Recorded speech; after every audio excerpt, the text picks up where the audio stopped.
네, 노아의 홍수의 이야기에 대해서 계속해서 말씀을 나누고 있는데 오늘은 노아의 방주에 대해서 여러분과 함께 말씀을 나누려고 합니다.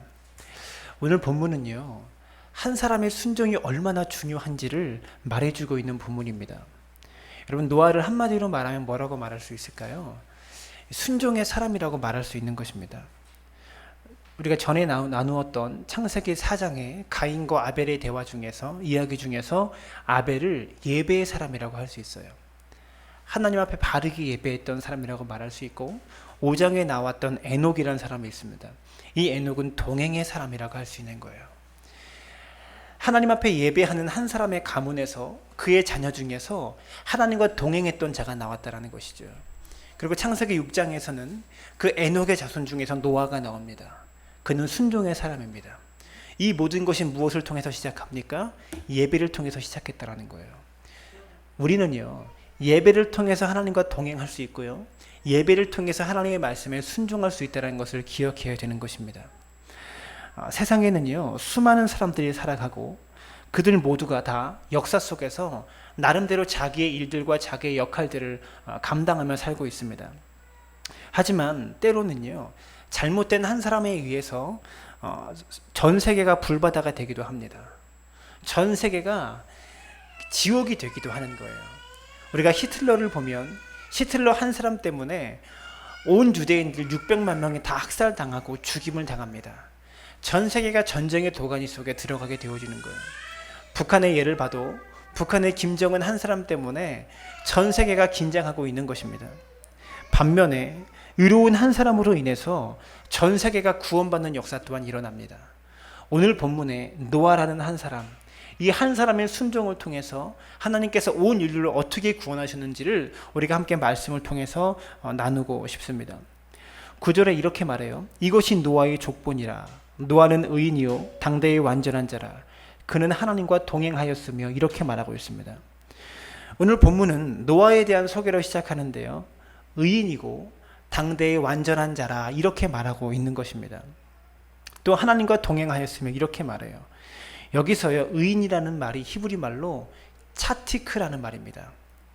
이 말은 의로운, 옳은 이런 뜻으로 절대적인 의를 말하는 것이 아니라 행하는 자세와 삶의 삶을 살아가는 자세가 옳은 사람을 가리키는 거예요. 하나님과 같은 절대적인 의가 있는 사람이 아니라 늘 옳은 것을 선택하고 올바르게 살아가려고 노력하는 사람을 히브리 말로 차티크라고 말하는 것입니다. 여러분, 따라서 노아가 의인이었다는 말은요, 이 노아가 하나님 앞에서 무죄한 사람이 아니라 죄악이 관영했던 그 시대에 나름대로 의롭게 살아보려고 노력했던 사람, 나름대로 믿음을 가지고 살아보려고 노력했던 사람, 그런 의인이라고 말하고 있는 것입니다. 당시에는요, 하나님의 아들들이 지난 시간에 나눴던 것처럼 사람의 딸들과 결혼해서 육체적인 것만을 추구하고 있었던 그런 시대였기 때문에 의에 대한 개념조차 찾아볼 수 없었던 그런 악이 관영했던 그런 시대였습니다. 이런 죄악이 관영한 세상 속에서 불완전할 수밖에 없었던 노아는요, 노아 역시 죄를 짓고 살았을 것입니다. 그러나 노아는 늘 하나님 편에 서서 옳은 것을 선택하기 위해서, 믿음을 선택하기 위해서 힘썼던 사람이라는 것이죠. 또한 의인에 해당하는 아까 말했던 차티크라는 용어는요, 하나님의 법도에 순종할 때 쓰는 말이기도 합니다. 이것으로 짐작할 때 노아는요, 하나님의 말씀에 순종하려는 열정이 있었던 그런 사람이었고요, 하나님께서는 그의 믿음을 보시고 그를 의롭다고 여겨주셨던 그런 인물이었다는 것이죠. 또한 당대의 완전한 자라, 이렇게 말하고 있어요. 이 말을 직역하면 그의 세대 안에 완전한 자다, 이런 뜻이에요. 이 말은 노아의 의는요, 한 시대 안에서 찾아볼 수 있는 상대적인 의였음을 말해주고 있는 거예요. 죄악이 워낙에 관영했기 때문에, 워낙 가득했기 때문에 그 시대 속에서 그나마 믿음 있는 사람으로 인정받을 수 있었던 사람입니다. 노아는 완전한 사람이 아니었죠. 나중에 창세기를 지나 보면 노아가 술을 가득 먹고 술에 취해서 이 아랫도리가 다 보일 정도로 잠에 빠져 있는 모습을 발견할 수 있습니다. 노아 역시 죄에 넘어지는 사람이었어요. 그러나 노아가 살고 있던 그 시대만큼은 노아는 하나님의 말씀에 순종하고 믿음대로 살아보려고 노력했기 때문에 하나님은 그를 의인이라고 칭해 주셨다는 것이죠. 사랑하는 여러분, 이 시대가 얼마나 죄악이 관영한 시대입니까? 얼마나 서로가 경쟁 사회 속에 살고 있습니까? 얼마나 죄악이 가득하고 얼마나 욕심이 많고 얼마나 수많은 사람들과 경쟁해서 그 윗자리까지 올라가야 되는 그런 시대입니까? 그러나 이러한 시대 가운데 우리가 말씀으로 바르게 살려고 노력하고 믿음을 붙잡고 살아간다면 저와 여러분도 하나님 앞에 노아처럼 의인이라고 칭함받을 수 있다는 사실을 기억할 수 있게 되기를 바랍니다. 여러분, 또한 10절을 보면요, 세 아들을 낳았으니 셈과 함과 야벳이라. 노아의 세 아들의 이름을 말해주고 있어요.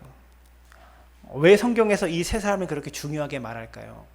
별로 이들이 믿음에 대해서 순종하는 그런 것도 없고 대단한 일을 한 사람도 아닌데 이 세 사람을 말해주고 있습니다. 이 세 사람이 홍수 후에 인류 역사를 새롭게 시작할 중요한 사람이었기 때문에 10절에서 아들의 이름을 밝히고 있는 거예요. 여러분, 창세기 5장 32절을 찾아볼까요? 창세기 5장 32절에 보면 노아가 자신의 세 아들을 얼마나 아낄 수밖에 없었는지를 설명하고 있어요. 창세기 5장 32절입니다. 다 같이 시작. 노아는 500세 된 후에 셈과 함과 야벳을 낳았더라. 500살에 낳은 아들입니다. 여러분, 상상을 해보세요. 자녀를 낳기 위해서 500년을 기다렸어요. 아브라함이 100년을 기다렸죠. 얼마나 많은 세월을 기다렸습니까? 그 당시 자녀를 낳은 것을 보면 12절에 게나는 70세에 마할랄레를 낳았고 마할랄레는 65세에 야렛을 낳았고 야렛은 162세에 에녹을 낳았고 이렇게 다 100년 안팎으로 자녀를 낳았는데 이 노아는요 500년이 걸려요. 자녀를 낳는데 얼마나 노아가 이 셈과 함과 야벳을 아꼈을까요? 아마 너무 오냐오냐 해서 키웠기 때문에 나중에 노아의 세 아들 중에서 아버지의 그 벗은 몸을 보고 그렇게 버릇없는 행동을 했었던 것 같아요. 얼마나 사랑했겠어요.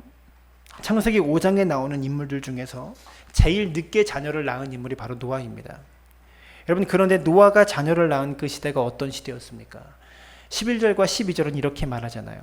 그때에 온 땅이 하나님 앞에 부패하여 포악함이 땅에 가득한지라. 하나님이 보신즉 땅이 부패하였으니 이는 땅에서 모든 혈육 있는 자의 행위가 부패함이었더라. 온 땅이 부패하였고 포악함이 가득하였다, 이렇게 말하고 있어요. 부패하다라는 것은요, 썩어서 쓸데없이 되다, 이런 말이에요. 그들의 행동 자체가 이렇게 부패했다라는 거예요.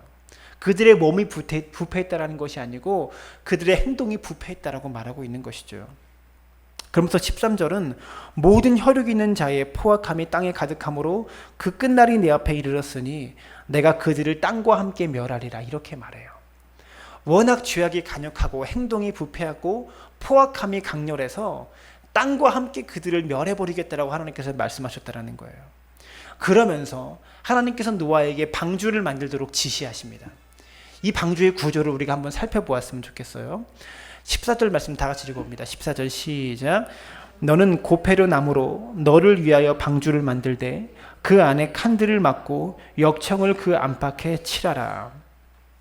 13절에서 노아에게 마지막 심판을 하나님께서 일으키실 수밖에 없음에 대해서 경고하시고 14절에 어떻게 방주를 만들어야 될 것인지에 대해서 상세하게 말씀하셨습니다. 방주는요, 고페르 나무로 만들어졌다라고 말해요. 이 고페르 나무는 잣나무입니다. 잣나무로 만들었대요. 여러분, 그런데 성 베드로 성당의 문이 이 고페르 나무로 만들어졌어요. 그런데요, 이 성 베드로 성당은 지금부터 1100년 전에 건축된 성당입니다. 1100년 전에 만든 고페르 나무로 문을 만들었는데 그 문이 아직까지 썩지 않았어요. 이 말은 무엇입니까? 그 부패한 시대에 하나님께서는 부패하지 않는 나무로 방주를 지으라고 하셨다는 것입니다. 홍수 이전의 이 시대는요, 부패한 시대였어요. 그 부패한 시대에 부패하지 않는 나무로 방주를 만드느라고 말씀하셨다는 것이죠. 사랑하는 여러분, 우리가 이 시대 속에서 시대가 부패한 모습에 대해서는 애통해야 되지만 그 부패한 시대 속에서 우리는 썩지 않는 고페르 나무 같은 존재가 되어야 하는 것입니다.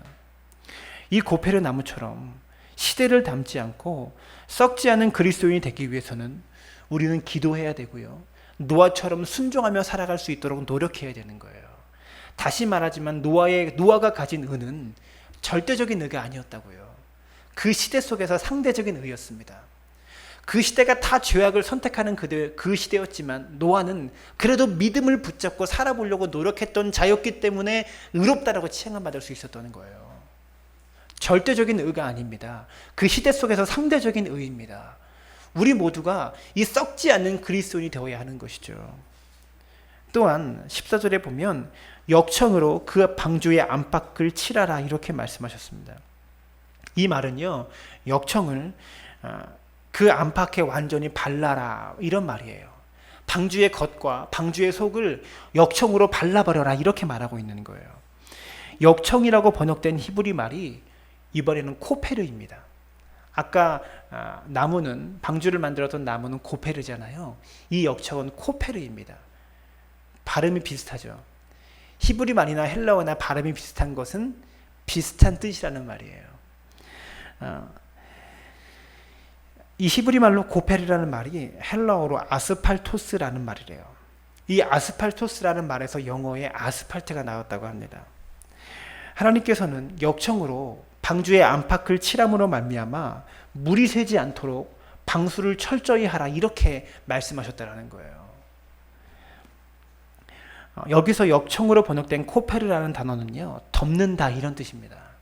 방주를 코페르로 완전히 덮어버려라 이렇게 말하고 있는 것이죠. 안팎에 물이 절대로 스며들 수 없도록 덮으라 이런 뜻입니다. 방주에서의 역청은요, 그리스도의 보혈을 상징하는 것입니다. 우리의 삶과 인생이 그리스도의 보혈로 완전히 코페르처럼 덮여져 있어야 돼요. 그래야 악한 세상이 우리 속에 틈타지 못하는 것입니다. 예수 그리스도의 피는요, 죄로 죽을 수밖에 없는 우리를 덮으시는 은혜라는 것을 기억할 수 있게 되기를 바랍니다. 역청이 방주의 안팎을 완전히 발라서 밖에 있는 물이 안으로 스며들지 못하도록 만들었던 것처럼 예수 그리스도의 보혈의 피는 우리를 세상의 죄악으로부터 완전히 분리되게 하는 능력이 있다는 것을 기억할 수 있게 되기를 바랍니다. 사랑하는 여러분, 우리의 삶이 그리스도의 보혈의 피로 덮어져 있습니까? 중요한 것입니다. 그리스도의 보혈의 피로 우리가 덮어져 있다면, 그 보혈의 은혜에 완전히 덮여져 있고 잠겨 있다면, 그래야 세상이 우리를 침범할 수 없다는 것을 기억할 수 있게 되기를 바랍니다. 바다 위에 방주가 떠 있는 것처럼 여러분, 세상 위에 교회가 있는 것입니다. 지금도 우리는 세상 위에 흘러가고 있는 거예요. 노아의 방주가 상징하는 것은 바로 이 시대의 교회입니다. 방주는 물 위에 떠 있지만 그 물이 방주 속으로 스며들지 않았던 것처럼 교회는 세상 가운데 떠 있지만 세상의 원리가 교회 속에 스며들어서는 절대로 안 되는 것입니다. 교회는요, 세상과 분리해서 있는 것이 아니라 세상 가운데 있지만 세상의 원리가 교회 속으로 스며들면 안 되는 것이죠. 사랑하는 여러분, 교회를 보면요, 너무 귀족화되어 있다라는 것을 느낄 수가 있습니다. 우리 교회는 아니에요. 우리 교회는 그렇지 않지만 세상의 교회들을 보면 너무나 교회가 많이 귀족화되어 있다. 세상에서 잘 나가는 사람, 언론만 봐도 그렇잖아요. 돈 좀 있는 사람들이 장로가 되고, 또 그렇게 가진 돈을 가지고 더 불리려고 노력하다 보니까 그 장로님이 정치적인 범죄를 저지르고 물질 앞에 무너지고, 이런 것들 때문에 언론과 TV 속에서 자주 등장하는 모습을 볼 수가 있습니다. 사랑하는 여러분, 교회는 세상 가운데 있지만 세상의 원리가 교회 속으로 스며들면 안 되는 것입니다. 저와 여러분은 세상 속에 살아가지만, 이 방주처럼 세상 가운데 떠 있지만 세상의 원리가 우리의 삶 속에 스며들면 안 되는 것입니다. 우리는요, 하나님의 방법대로 살아가야 되는 거예요. 제가 전에도 한 얘기지만, 여러분, 인생에 지름길이 있습니까? 없습니까? 삶 속에 지름길은 없습니다. 불행이 언제 시작됩니까? 내 스스로 지름길을 찾아보려고 노력할 때 그때 불행이 시작되어지는 거예요. 사랑하는 여러분, 하나님의 방법대로 살아가세요. 내가 좀 운전해서 빠른 길을 찾으려고 노력하지 말고 하나님께서 이끌어 가시는 대로 살아갈 수 있게 되기를 바랍니다. 이따 이야기하겠지만 방주는요, 키가 없습니다. 운전할 수 있는 키가 없어요. 방향을 이 노아가 조절할 수가 없는 거예요. 그냥 하나님께서 이끄시는 대로, 물결이 흘러가는 대로 흘러가야 되는 것이 바로 방주입니다. 사랑하는 여러분, 우리의 인생과 삶을요, 그냥 주님께 맡기세요. 그것이 믿음입니다. 세상의 원리와 세상의 방법대로 살아가지 않고 하나님의 방법대로, 그리스도의 원리대로 살아갈 수 있는 믿음의 사람들 되어지시기를 주님의 이름으로 부탁을 드립니다. 여러분, 또한 14절에 보면 그 안에 칸들을 막으라고 말씀하고 있어요. 방주 안을요, 칸들로 막아라. 왜 칸들로 막으라고 했을까요? 방주 속에 그렇죠, 노아도 들어가고, 노아와 아내가 들어가고, 노아의 자손들과 세 아들과 그의 며느리들 총 8명이 들어갑니다. 그리고 암수 동물 2쌍씩 종류대로 들어가요. 그러면 방주가 배가 기울어지고 흔들리면 이 속에 있는 동물들이 섞이잖아요. 섞이지 않도록 방주 안에 칸을 만들라고 명령하셨던 거예요. 또한 15절 말씀을 보면 방주의 규격이 기록되어 있습니다. 다 같이 읽습니다. 시작. 내가 만들 방주는 이러하니 그 길이는 300규빗, 너비는 50규빗, 높이는 30규빗이라. 길이가 300규빗입니다. 미터로 환산하면 135m 정도의 길이에요. 그러니까 방주 전체의 길이가 135m고 너비가 50규빗입니다. 이게 23m 정도예요. 그러니까 이 세로의 길이가 135m고 이 가로의 길이가 23m고 높이가 30규빗, 미터로 환산하면 14m입니다. 엄청나게 큰 건물인 거예요. 축구장의 사이즈가요 100m 정도예요. 축구장의 길이가. 이 축구장이 또 14m니까 축구장을 이렇게 쌓으면 이 3개나 들어갈 수 있는 그 정도의 넓인 거예요. 3층으로 지어졌으니까 축구장 3개 정도의 그런 엄청난 크기인 거예요. 높이로 따지면 적어도 3층에서 4층 정도로 되는, 아파트로 따지면 그 정도의 건물입니다. 미국의 조선 전문가인 DP라는 사람이, 이 사람이 미군의 전함을 만드는 전문가였습니다. 이 사람이요, 창세기에 나타나는 규격대로 미국의 전함을 만들었대요. 이 사람이 만들었던 전함이 USS 오레곤호라는 전함이었습니다. 근데 미군이 만들었던 전함들 중에서 이 전함이 가장 견고한 전함 중에 한 가지로 뽑혔다고 해요. 여러 가지 견고한 전함이 있지만 이 전함이 견고한 전함 중에 한 가지로 뽑혔다고 합니다.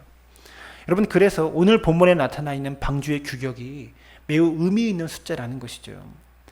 1993년 2월 16일 국민일보 기사에 아주 재미있는 기사가 난 적이 있어요. 한국의 창조과학회라는 과학자들의 모임이 있습니다. 인터넷 유튜브나 인터넷을 쳐보면 이 창조과학에 대해서 우리가 공부할 수 있는 그런 자료들이 굉장히 많이 있어요. 하나님의 창조에 대해서 그 과학적으로 밝혀낸 그런 이야기들입니다.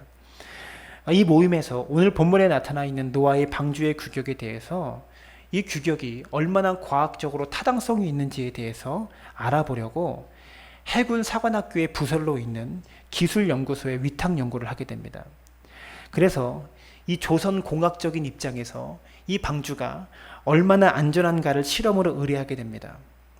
이 해군 사관학교 안에 있는 기술연구소에서 이 실제 방주의 규격의 20분의 1 사이즈로 방주를 만들어서요, 모형을 만들어서 인공적으로 파도를 실험했다고 합니다. 바람을 불게 하고 파도를 불게 하고 인공적인 태풍을 일으켜서 실험을 했는데, 연구 결과 실제 노아의 방주는 43m 정도의 파도를 만나기 전에는 안전한 구조로 되어 있었다고 하는 거예요. 43m 이상의 파도를 만나야 뒤집혀지는 거예요. 여러분, 43m의 파도가 친 적이 있습니까? 작년에 일본에 쓰나미 왔을 때 16m인가요? 제 기억에 그랬던 것 같아요. 43m 정도의 파도까지 견디는 그런 규격이라고 하는 거예요. 여러분, 또 16조를 보시면 거기에 창을 내되 위에서부터 한 규빗에 내고 문은 옆으로 내고 상중하 3층으로 할지니라, 이렇게 말합니다. 노아의 방주의 구조를 언급하고 있는데 창을 내는데요, 여러분, 노아 방주에 유일하게 창문이 딱 한 가지가 있어요. 딱 한 개예요. 배를 보면 창문이 많아야 정상이잖아요. 옆에 창문이 많아야 경치를 구경하고 그렇게 할 수 있죠. 근데 창문이 딱 하나인데 어디 달려있냐면 천정에 있어요. 창을 내대 위에서부터 한 규빗에 내고 한 규빗밖에 안 되는 작은 사이즈의 창문이 천정에 달려있는 거예요. 자동차에 보면 썬루프가 있듯이 방주 천정에 작은 창 한 개밖에 없는 것이죠. 여러분, 이것은 매우 의미 있는 것입니다. 만약에 노아의 방주에 이 방주 옆면에 창이 있었다면 어떻게 되었을까요? 사람들이 시체가 썩어져 나가는 모습이 보이고 동물들이 떠내려가는 모습이 보이고 시체가 이 홍수가 총 300일이 넘게 370일인가 그렇게 땅에 창고를 하는데 물에 불어서 시체가 썩어가는 모습을 방주 안에 있는 사람들이 보았을 겁니다. 그것을 보지 못하도록 하늘에만 창을 내었던 것이죠. 여러분, 이것을 우리가 기억해야 됩니다. 만약에 창문이 옆에 있었다면 죽어가는 수많은 사람들이 살려주라고 했고, 여러분, 노아도 견디지 못하고 창문을 열고 나가서 사람들을 살려주고 이랬을 거예요. 여러분, 이것은요 또한 천국을 의미합니다. 나중에 우리가 천국에 가서 지옥에 있는 사람들을 보면서 아무리 불쌍해도 그들을 살려줄 수가 없는 거예요. 사랑하는 여러분, 우리에게 중요한 것은 무엇입니까? 지금 우리가 방주 안에 있는가, 방주 밖에 있는가, 이것이 굉장히 중요한 것입니다. 하나님께서 방주를 짓게 하실 때 옆에 내지 않고 위에다가 천정에 창문 한 개만 내게 하셔서 옆이 아니라 오직 위만 바라볼 수 있도록 그렇게 방주를 설계하셨다는 것입니다. 사랑하는 여러분, 이것이 바로 참된 신앙인의 모습입니다. 참된 신앙은요, 옆을 바라보는 것이 아니라 위를 바라보는 것입니다. 세상을 보는 것이 아니라 하늘을 보고 하늘에 계신 하나님을 보고 살아가는 것이 참된 신앙이라는 것이죠. 골로새서 3장 1절은 이렇게 말합니다. 그러므로 너희가 그리스도와 함께 다시 살리심을 받았으면 위의 것을 찾으라. 거기에는 그리스도께서 하나님 우편에 앉아 계시느니라. 이렇게 말하고 있습니다. 위의 것을 찾으라. 사랑하는 여러분, 우리는 어디에 있는 것을 찾고 있습니까? 땅에 있는 것만 찾고 있지는 않습니까? 이 세상에 있는 것으로 배부르려고 하고 있지는 않습니까? 성경은 분명히 말해요. 위의 것을 찾으라. 방주 안에서 바라볼 수 있는 것은 위밖에 없습니다. 교회는 방주를 의미합니다. 여러분, 이곳에서 우리가 바라봐야 될 것이 무엇입니까? 하늘을 바라봐야 되는 거예요. 이 교회에서조차, 우리가 노아의 방주 안에서조차 옆을 바라보려고 노력한다면 우리의 신앙은 잘못된 것입니다. 사랑하는 여러분, 하늘을 바라볼 수 있게 되기를 바랍니다. 이것이 참된 신앙이고 참된 믿음입니다. 야고보서 1장 17절은 온갖 좋은 은사와 온전한 선물이 다 위로부터 빛들의 아버지께로부터 내려오나니 그는 변함도 없으시고 회전하는 그림자도 없으시니라. 온갖 좋은 은사와 온전한 선물이 위로부터 빛들의 아버지께로부터 내려온다라고 말씀하고 있는 거예요. 사랑하는 여러분, 우리 삶의 진정한 체험은 하늘에서 준다는 것을 기억할 수 있기를 바랍니다. 하나님께서 주시는 거예요. 세상의 물질과 세상의 명예와 이 땅에 있는 것들이 우리 마음속에 있는 체험을 일으키는 것이 아니라 하나님께서 하늘의 은혜로, 하늘에 실려간 것들로 우리의 가슴과 마음속에 채워지게 되기를 주님의 이름으로 부탁을 드립니다. 세상을 바라보면 이 땅에서는 희망을 찾을 수가 없는 것입니다. 오직 위의 것을 바라보며 하나님만 찾으실 수 있는 성도님들 되어지길 바랍니다. 그리고 뒤에 이어지는 말씀에 보면 그 문은 옆으로 냈다 이렇게 말하고 있어요. 창문은 위로 하나 냈고 또한 문도 옆으로 하나만 냅니다. 문이 하나밖에 없어요. 이것은 상징적으로 구원의 문은 오직 하나밖에 없다는 것을 말해주고 있는 것입니다. 구원의 문은 오직 예수 그리스도 한 분밖에 없는 것입니다. 천하의 다른 이름으로 구원을 얻을 수가 없는 거예요. 오직 예수의 이름으로만 우리는 구원의 문에 들어갈 수 있는 것입니다. 여러분, 예수 그리스도 외에도 다른 구원의 길이 있다고 가르치는 사람들이 있어요. 그렇게 다른 종교에 대해서 관용하고 다른 종교에서 가르치는 구원을 받아들이려고 노력해야 된다라는 종교 지도자가 있습니다. 그래야 이 땅에 평화가 찾아온다. 여러분, 세상에 어지러운 이유가 무엇입니까? 지금 이스라엘 전쟁을 봐도 유대교와 이슬람교의 전쟁 속에 있어요. 여러분, 세상을 보면요, 이슬람교와 기독교와의 전쟁입니다. 무슨 말인지 이해가 되시죠? 종교가 하나 되어지고 종교가 통합되어지고 다른 종교의 구원을 인정해야 평화가 찾아온다라고 말하는 사람이 있어요. 맞는 것처럼 보입니다. 종교가 하나 되고 통합되게 되어지면 세계에 평화가 찾아올 것이라고 예상하는 사람들이 있어요. 여러분, 그런데요, 거짓된 평화입니다. 그 속에는 절대로 구원이 있을 수가 없는 것이죠. 구원은 오직 예수 그리스도밖에 없는 것입니다. 천하의 다른 이름으로는 구원을 얻을 길을 우리에게 주신 적이 없다는 것을 기억하셔야 됩니다. 갈라디아서 1장 6절부터 10절은 이렇게 말합니다.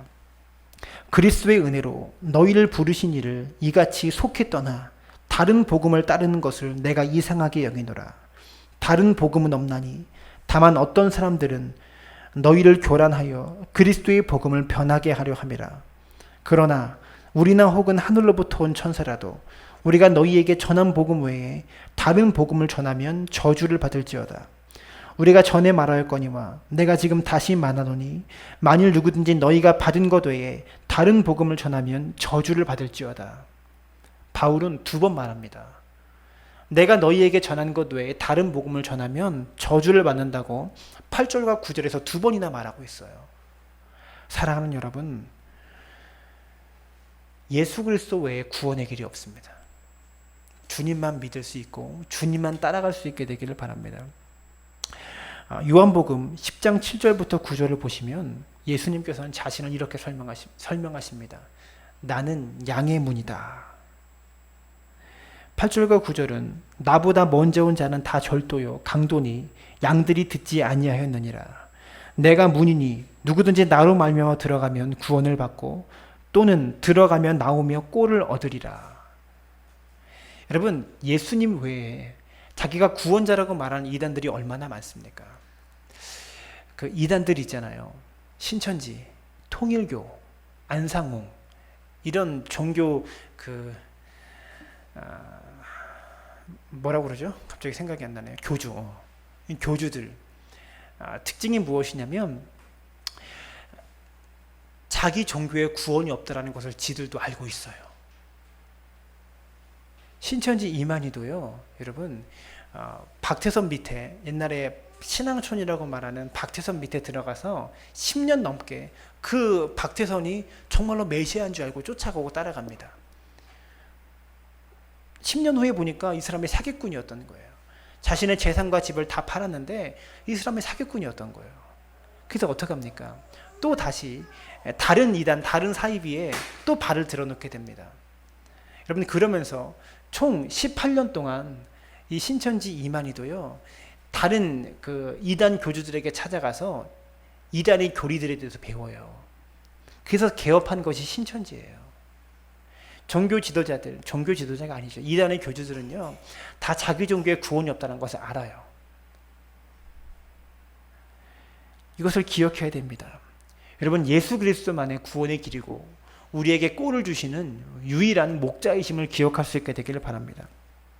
방주라는 말이요, 히브리 말로 테바라는 단어입니다. 방주는요, 한자어예요. 이 방자가 모방자입니다. 모방이라는 말이 네모나다는 그런 뜻이거든요. 그러니까 방주는 상자예요. 네모난 상자예요. 방주는 배가 아닙니다. 상자입니다. 이것은 매우 중요합니다. 배라는 것은요, 동력이 있어야지, 움직일 수 있는 힘이 있어야지 원하는 곳으로 갈 수 있는 거예요. 적어도 돛이 있던가 노가 있어서 저을 수 있어야지 움직일 수 있는 것입니다. 하지만 방주는 동력을 얻을 수 있는 수단이 전혀 없습니다. 또 하나 중요한 것은 이 방주 속에는요, 방향을 결정하는 키가 없는 거예요.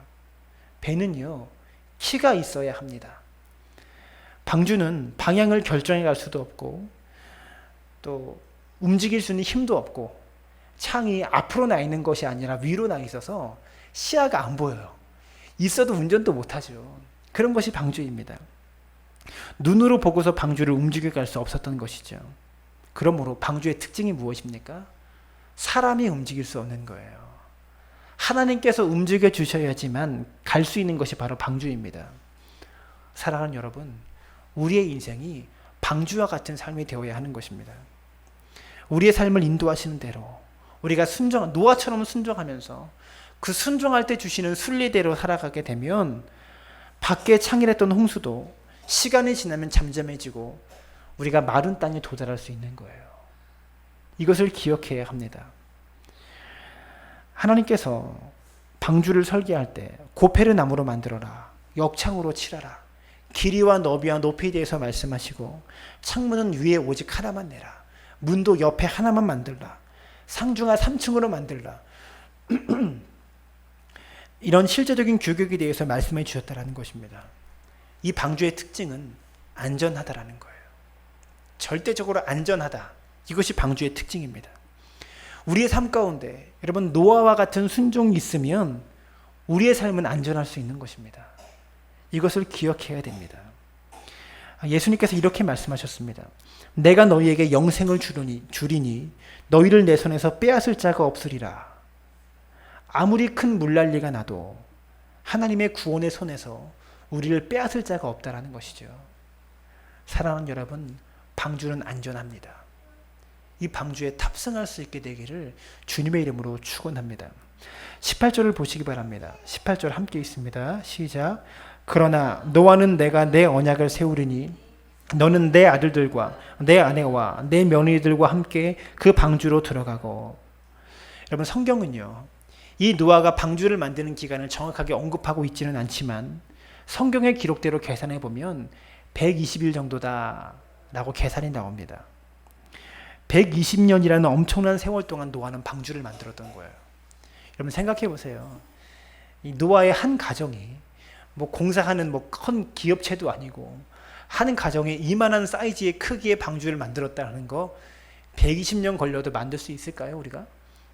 사실 쉽지는 않죠. 이 120년 동안 이 배를 만드는데 모든 것을 투자했던 거예요, 노아는. 우리가 노아의 방주를 만든다면 어디에 만들었을까요? 산꼭대기에 정말로 만드시겠어요? 노아의 방주가 산꼭대기에 노아는 만들었습니다.